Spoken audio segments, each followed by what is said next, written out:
straight into the roof of the net. Nice one. Straight down the middle. So a good performance from both teams. Hi, welcome to Firstpost. I'm Rupha Ramani. Let's get started.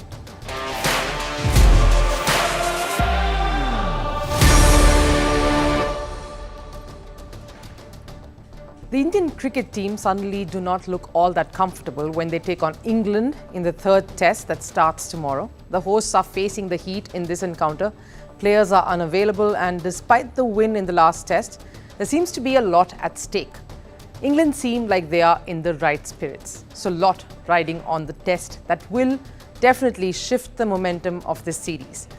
Brazil football seems to be in a bit of a flux, and that is not good for the sport. It was not just the failure to qualify for the Olympics. The system and the man heading affairs seems to be in the thick of chaos and controversies. And is Fernando Alonso vying for Lewis Hamilton's seat at Mercedes? I can't help but look at the irony of this, especially after the dramatic fallout the two had while driving together. All of that lined up on the show, but first, all the headlines from around the world in Sports 360. We'll start with football and the Champions League. Manchester City beat FC Copenhagen 3-1. Magnus Madsson scored the only goal for Copenhagen. Kevin De Bruyne, Bernardo Silva and Phil Foden scored for the Sky Blues. Man City now have a 2-goal lead over Copenhagen. The two teams will face each other again in the second leg on the 7th of March. Real Madrid beat RB Leipzig 1-0 in yesterday's Champions League match. Leipzig striker Benjamin Sesko scored in the second minute, but it was given as offside. Replays showed Sesko was clearly onside, but it wasn't. The decision was not overturned. This created a huge uproar on the social media. Ibrahim Diaz scored the only goal of the match in the 48th minute. Real and Leipzig will face each other again on the 7th of March. On to cricket, the West Indies registered a consolatory win over Australia by 37 runs in the third T20. Andre Russell and Sherfane Rutherford both scored half-centuries while setting a target of 221. Australia faltered despite a David Warner 50. Australia have won the series, though, 2-1. After the match, David Warner announced his retirement from T20 cricket as well. So with this, he's retired from all forms of international cricket. The United World Wrestling, or the UWW, has lifted the suspension on Wrestling Federation of India, or the WFI. The WFI was banned after the Indian body failed to hold elections on time. This because of WFI chief Brij Bhushan Sharan Singh being accused of sexual harassment. The UWW has lifted the ban, but with a few clauses and riders. It has urged full protection of protesting trio Bajrang Punia, Sakshi Malik and Vinesh Fogart against any discrimination in WFI events. Kenyan athlete Sarah Chepchirchir has been hit with an 8-year ban. The athlete was found guilty of violating anti-doping regulations for the second time. The Athletics Integrity Unit, or the AIU, said Chepchirchir had returned an adverse analytical finding for testosterone. The athlete was previously banned in 2019 for 4 years due to abnormalities in her blood passport. And over in tennis, world number 3 Coco Gauff was knocked out of the Qatar Open. Gauff was beaten by unseeded Katerina Siniakova from the Czech Republic in straight sets. World number 6 Ons Jabeur has crashed out as well. Unseeded Ukrainian Lesia Surenko beat Tunisian Jabeur 6-3, 6-2 in straight sets to advance to the round of 16. We start with some cricket, and today we set up the third test that's about to begin between India and England in the city of Rajkot. Now, it ought to make England feel right at home. The stadium, that is, after the media box structure here, resembles that of the Lord's Stadium back in London. So there is some familiarity that they're heading into. If not that, then maybe the conditions. Talk suggest it would be similar to the second test, something in there for everyone. No rank turner this one as well. It's good to stick to what works for India. That's what the Indian think tank will be telling themselves after that second test, which they ended up winning. And I have to start with the Indian camp, though, because there is a lot going on there. Let's begin with the biggest elephant in the room, the absence of Virat Kohli. Even though India managed to level the series in the second test, the absence of Kohli in that Indian batting lineup is unmissable. The lack of experience, skill, that killer instinct and gut is evident. Virat Kohli also has faced a lot of flack for giving this series a miss, and I would like to say, let's cut some slack. Here's someone who always puts playing for the country first. At a time when there is so much cricket going on and players constantly choosing money over matter, league cricket over country, a bit of personal time that is obviously important to Kohli's mental well-being has to be respected. And let's face it, what his absence has very crucially showed the Indian management is the obvious gaps in that lineup that desperately needs filling up. Which leads me to Rohit Sharma, the most experienced player in that squad now. The normally cool and casual Rohit is clearly under the pump despite the win. In the second test matches, Rohit has only scored 90 runs. This includes, of course, his individual scores in the line of 24, 39, 14 and 13. Not something to write home about. There are a few reasons for this though. His own form, it's fine when India is winning, but when other things not really in place, then the scrutiny makes it a little too hot for him to handle.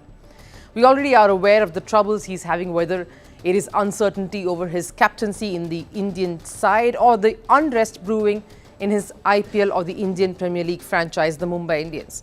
There's a lot on his plate, and then there is the headache of more players now being unavailable. One is the curious case of Shreyas Iyer. It has been far from prolific in the series. He has scores that are not telling as well, and the series against South Africa too was just as lackluster. Though it says he has been rested for the remainder of the series against England, the main reason is that the board seems to have lost faith in his skills and abilities, especially in this format. After the last few test matches, he has been found against pace when they were playing South Africa in South Africa, and now against spin as well. That leaves a big gaping hole in the middle order, especially with Virat Kohli also not present.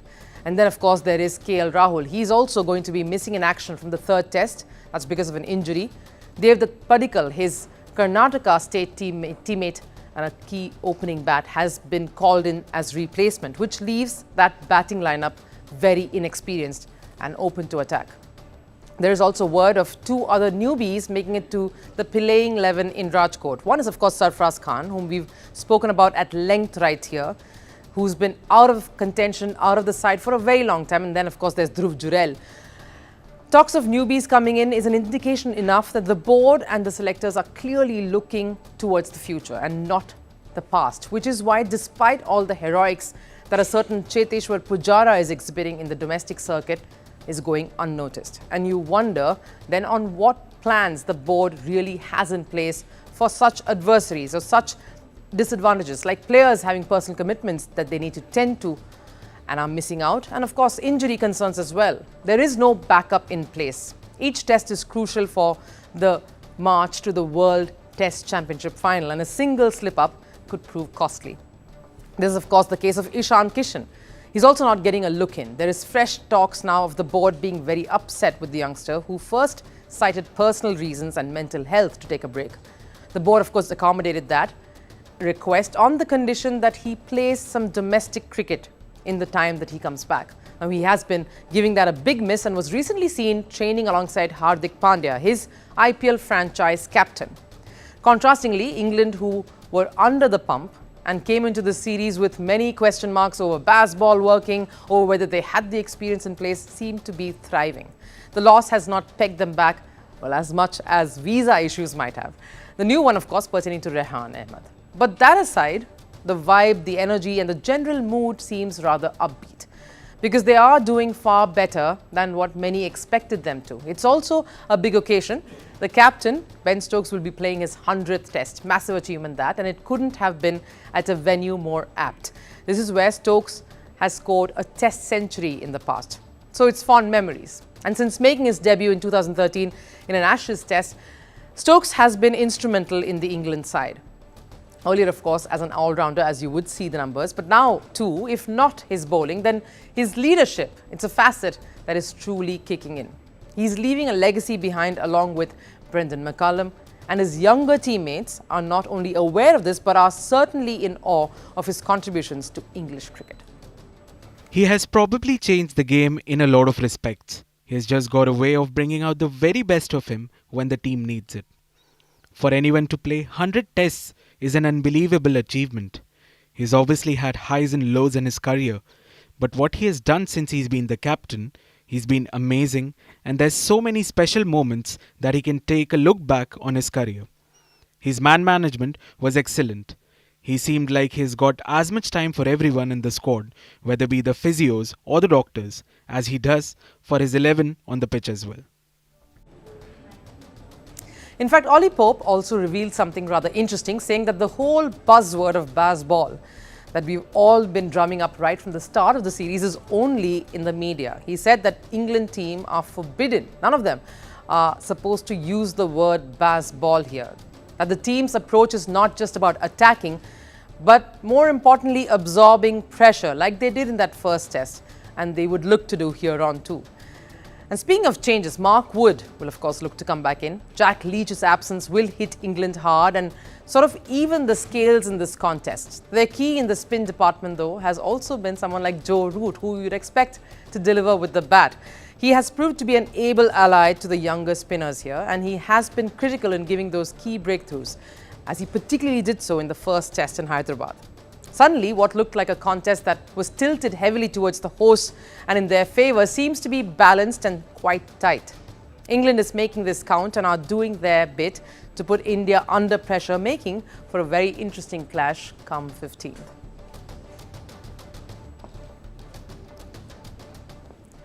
Now, when one mentions club football, Real Madrid, Barcelona, AC Milan, Manchester United, Liverpool, now these are some of the names that immediately come to mind. So when one mentions international football, the first word or the first country that crops up, of course, is Brazil. And why not? It's been the most successful team in the history of the game. A team that had a superstar in every era. If it was Pelé ruling the world in the 50s and the 60s, it was Ronaldo in the 90s and 2000s, and it didn't just stop there. The yellow jersey was graced by players like Ronaldinho, Kaká, Cafu, Roberto Carlos. The current lot that has stars like Neymar and Vinicius Jr., names that I just took aren't simply a reflection of Brazil's domination in football, but also a glimpse of what Brazil in football means. A team that has won 5 World Cups, 9 Copa America titles and 9 Olympic medals that includes 2 golds, 5 silvers and 2 bronze medals. Just like how you cannot imagine life without oxygen, the sporting world cannot imagine football without Brazil in it. And that's why when we talk of crisis in a country's sporting system, we can't think of Brazil immediately. Yet here we are. Brazilian football is in crisis mode and has been for some time now. One of the most iconic and celebrated national teams has hit roadblocks in the past 1 year. And the slide is being felt on and off the pitch. The latest, of course, is their failure to qualify for the Paris Olympics. Brazil, who won gold in Tokyo and Rio de Janeiro, won't feature in 2024 Olympics, where they were hoping for a rare treble. Brazil were beaten 1-0 by Argentina in the decisive South American Olympic qualifier. That ended the hopes of a 17-year-old striker, Endrick, playing alongside 32-year-old Neymar for the Olympics. That would have been quite a sight. Football in Olympics doesn't carry the same prestige as that of World Cup or Copa America. But a failure to qualify is still a setback for a country with such a craze, and more so because of what's preceded this moment. There have been own goals by the administration, particularly. The president of CBF, Brazil's National Football Federation, Ednaldo Rodrigues. He kept pushing for Real Madrid coach Carlo Ancelotti for the Brazil role. He even made an official announcement declaring this, despite receiving no confirmation from the man in question, Ancelotti himself. This ruckus went on in the aftermath of the 2022 World Cup crash-out. The coach back then, Tite, stepped down after Brazil's shocking exit. The team was led by Fernando Diniz on an interim basis, and that's when Ednaldo Rodrigues went about creating more confusion. And that was not all. Rodrigues has been at the center of much chaos in the system. Brazil faced the risk of getting suspended altogether by the governing body FIFA. That happened some months ago when Rodrigues returned to lead the organization. This despite being removed by the Rio de Janeiro Court of Justice. Now you see, Rodrigues was a stopgap arrangement even back then. He had come in after his predecessor had been ousted owing to corruption charges. So the rot really runs deep. FIFA has often been vocal about rejecting government and third-party interference in its member associations and its workings. This, of course, put a threat on Brazil of being banned from major competitions, even possibly missing out on hosting the Women's World Cup in 2027. A World Cup without Brazil fans in particular. The Samba Magic, that would be a poor sight indeed. So FIFA held its ground. The governing body told Brazil to hold fair elections. And just last month, Rodrigues returned as the president, rather unanimously, and all seemed to be fine on the surface of it at least. The question, though, is whether Rodrigues is someone who can truly take Brazil football forward, like the people before him have. That's the reason why the country grew in stature in this particular sport, not only because of the talents that they produced, but they had the right administrators to propel them in the right path with the right system in place, so that the sport grew and Brazil's place in football always stood strong and resolute. That seems to be on shaky ground here, but like they say in sport, you can't rule out anyone who is down. So the world and Brazil fans are waiting for that comeback and some more of that Samba magic.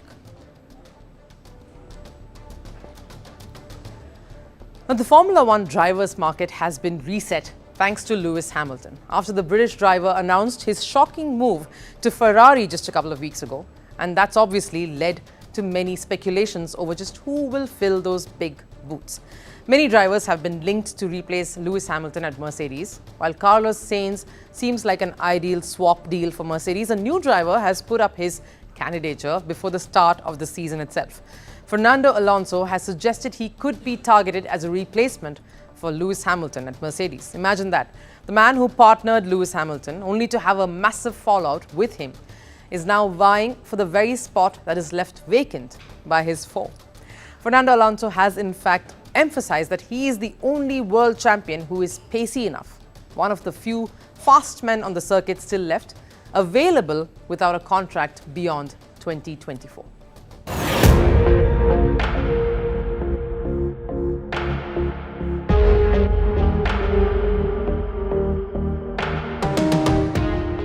Lewis Hamilton's shock move to Ferrari for the 2025 season has created a lot of buzz in the Formula One market.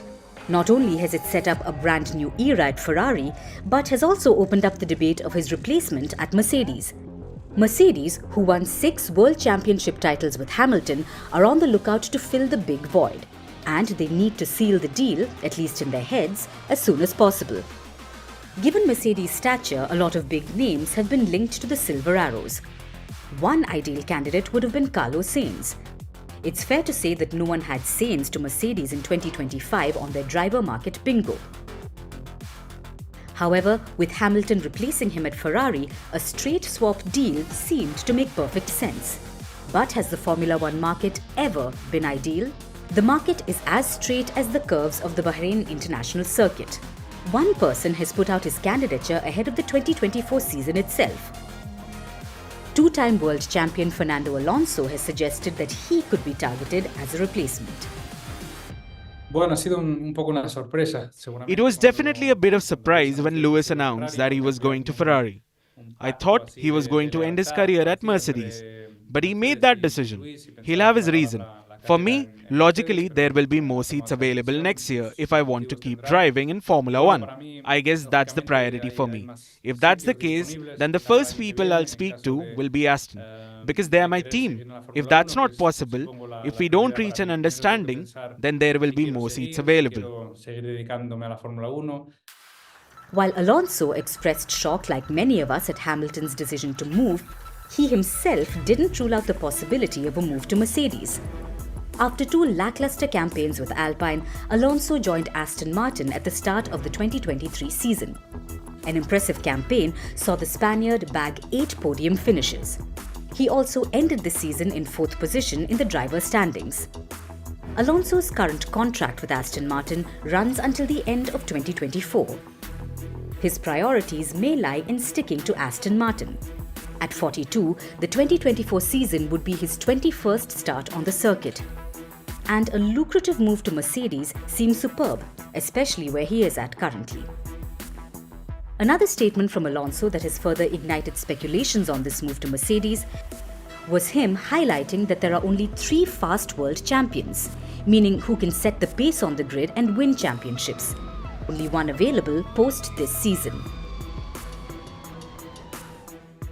There are only 3 world champions on the grid, and I'm the only one available for 2025, so I'm in a good position.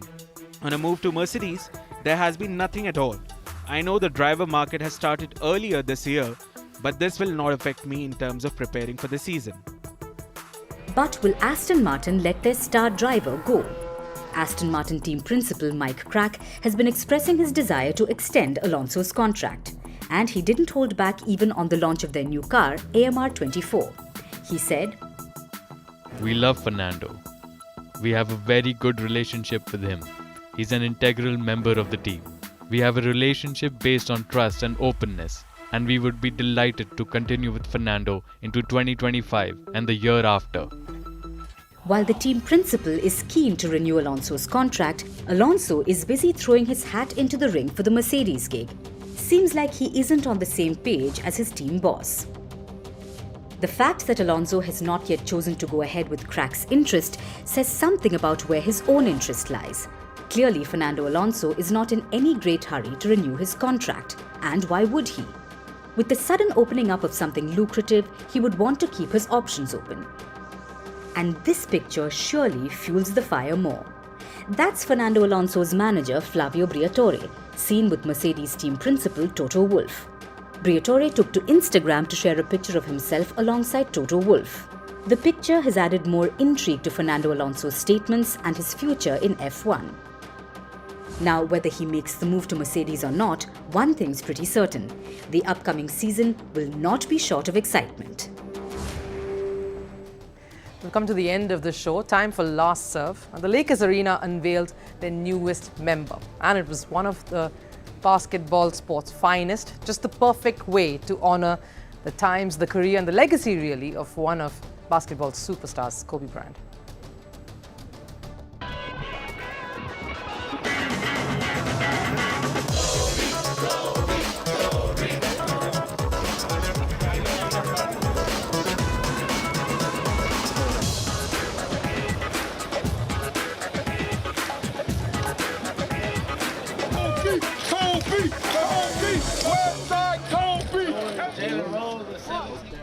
That does it here on Firstpost today. We hope you enjoyed this as much as we did bringing it to you. I'll see you again tomorrow. Till then, take care. Bye-bye.